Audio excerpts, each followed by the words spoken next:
मित्रमैत्रिणींनो, 15 जानेवारीला नांदेडमध्ये निवडणूक आहे. नांदेडमध्ये मी सध्या प्रभाग क्रमांक 10 मध्ये आहे आणि इथे मार्क्सवादी कम्युनिस्ट पक्षाचे अधिकृत उमेदवार कॉम्रेड गंगाधर गायकवाड आहेत. त्यांचा प्रचार चाललेला आहे. आपण त्यांच्याकडून जाणून घेऊया की ते निवडून आल्याच्या नंतर काय करणार आहे आणि नांदेडच्या काय समस्या आहेत. नांदेडमध्ये खूप समस्या आहेत. त्यापैकी प्रामुख्याने नांदेडमध्ये जे घरं आहेत त्या प्रत्येक घर मालकाला घर टॅक्स पावती नाही. कारण अवाजवी घर टॅक्स पावतीचं बिल महानगरपालिकेच्या वतीनं देण्यात येत आहे. त्यामुळं घर टॅक्स पावती म्हणजे 60 ते 70% लोकांकडे उपलब्ध नाही. पहिला मुद्दा आम्ही सर्वांना हे पाठीमागचं माफ करून राऊंड अप करून नवीन रिफ्रेश घर टॅक्स पावती देणार आहोत, उपलब्ध करून देणार आहोत महानगरपालिकेच्या वतीने.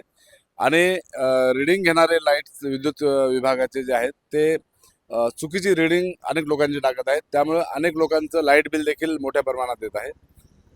दुसरा मुद्दा, रस्ते, नाल्या, ड्रेनेज, अंगणवाडी, बालवाडी, शाळा ह्या मागण्या तर आमच्या सातत्यानं आम्ही प्रशासनाकडे केलेल्या आहेत. त्यासाठी आमचं विशेष लक्ष असणार आहे.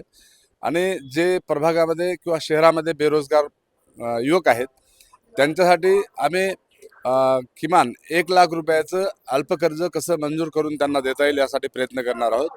आणि नांदेड शहरामध्ये जे बेघर लोक आहेत त्यांना आम्ही सोलापूरच्या रेनगरच्या धर्तीवर पक्कं घर बांधून देणार आहोत. आणि 30,000 घरं आम्ही सोलापूरमध्ये बांधून दिले आहेत. तो पॅटर्न आम्ही नांदेडमध्ये राबवून नांदेड शहरातील आमच्या प्रभागातील व बाहेरच्या प्रभागातील सर्व शहरातील बेघर लोकांना घर देणार आहोत.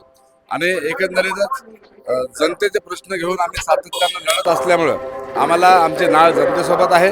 आणि आम्हाला विळा हातोडा तारा या निशाणी समोरील बटन दाबून मतदान करावं. निवडून आल्याच्या नंतर ह्या सर्व समस्या आम्ही सोडवू. शेवटचे 2 वाक्य. विळा हातोडा तारा ही माझी निवडणूक निशाणी आहे. प्रभाग क्रमांक 10 मधून अनुसूचित जाती प्रवर्गातून मी उभा आहे. मी निवडून आल्याच्या नंतर निश्चितच आता आम्ही जे सर्व बोललेलो आहोत ह्या सर्व गोष्टी आम्ही पूर्ण करणार आहोत.